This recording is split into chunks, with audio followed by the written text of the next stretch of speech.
It's Amida, no relation to Amidar, on Game Boy Works episode 106.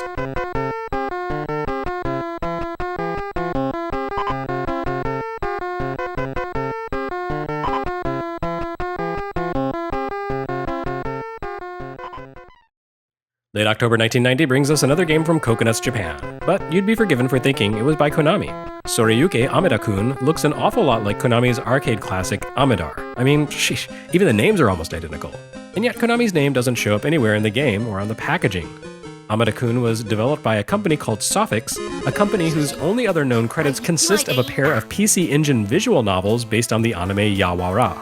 There's no mention of Amidar, no thanks Konami, no acknowledgement of what has come before. So you may be asking, is that legal? I will make it legal. Yes, it is legal. Soreyuke Amida-kun is legal for the same reason Nintendo and Use could make games that were basically just Battleship.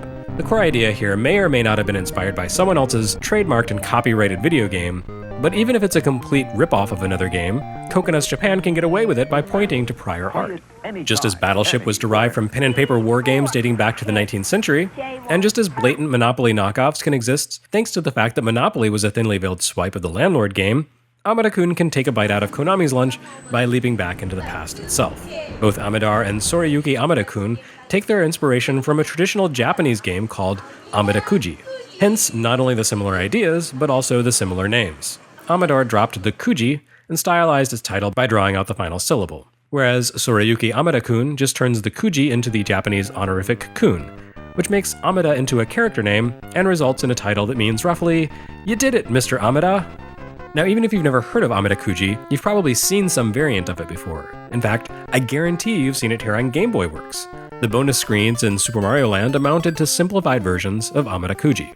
The idea behind Amida-kuji is simple. You have multiple parallel lines connected by random sticks that run between the lines at different places. Your goal is to draw a line from one end of the sticks to the other, with the caveat being that anytime you encounter a perpendicular connector, you have to move across it and begin moving down the adjacent line. Amida-kun takes this idea and expands on it very slightly by adding an interactive element.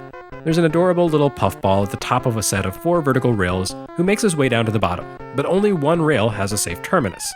The rest end in deadly skulls that will murder adorable puffballs on contact. This proto-Kirby guy begins each round with a quick roulette that results in him selecting a random rail on which to begin his journey.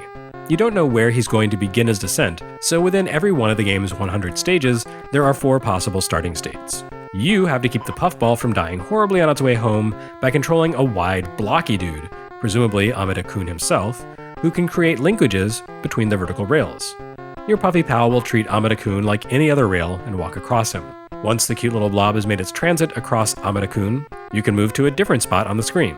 The only limit on how many times you can create a new link comes down to how quickly you can move and how many vertical spaces there are along the puffer's descent. There is one small quirk that makes the game slightly more challenging than simply lining up Amida-kun in the proper spot. In order to make him work as a horizontal link, you have to press the action button to switch from ambulatory to stationary mode. And when you want to move again, you have to press the button again to switch modes back. So while it's possible to, say, let the puff buddy cross on one row and immediately move to the next column so that you can create a second link one row down, you need really fast reflexes in order to hit the release button, move over and down, then activate crossing mode again. It's not too tough on the lowest game speed, but bump the speed up too much and you need insane reflexes to pull off such tight maneuvers. Then again, you need great reflexes and strong planning abilities even at the lowest speed. Amida-kun's world is full of dangers. Besides the skulls at the bottom of most rails, you also have to help the walking blobber avoid skulls that exist on certain horizontal links as well. After a while, the game begins throwing other complications at you. For instance, some horizontal links appear at an angle, which creates dead space into which you can't move Amida-kun. Then you'll bump into the reverse paths, which send the puff nugget heading back in the direction he came. Or warp tiles, which will teleport your hapless chum to the matching warp tiles somewhere else on the screen. Amida-kun gets very tough in a hurry. It's not a bad or unfair sort of difficulty though. It's just that you have a very limited range of interactions available to you, and you have to deal both with the hazards scattered throughout each stage, as well as the unpredictable random starting point to which you need to react. It's not the most amazing game ever created, but as far as Game Boy puzzlers go, it definitely does feel like a breath of fresh air. There are no boxes to be pushed, no tiles to be matched. You just need the ability to respond quickly to a mindless idiot's self-destructive march through increasingly deadly screens. Again, there are 100 stages here, and you only get a password to save your progress every 10 levels. Amida-kun lets you choose the speed with which the tubby moron ambles along the rails, which serves as a difficulty setting ranging from tough to dear god what have I done. You can also select a variety of musical themes for your quest, which is a nice touch. Even the best music can become grating if you hear it looping while banging your head against a vexing challenge, so the option to switch it up counts for a lot. As for Konami, it's unlikely they were too concerned about this game that hewed so closely to one of its own arcade classics. It's not like Amida-kun was the first competing game to lift the Amida-kuji concept. Pony Canyon had published a game called Amida-kuji on MSX back in 1983. By the time this game came out, Amidar had been fun and successful nearly 10 years earlier.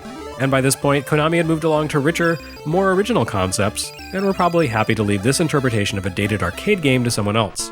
Soreyuke Amida-kun never came to the US, so it just might constitute a Game Boy hidden gem if the premise appeals to you.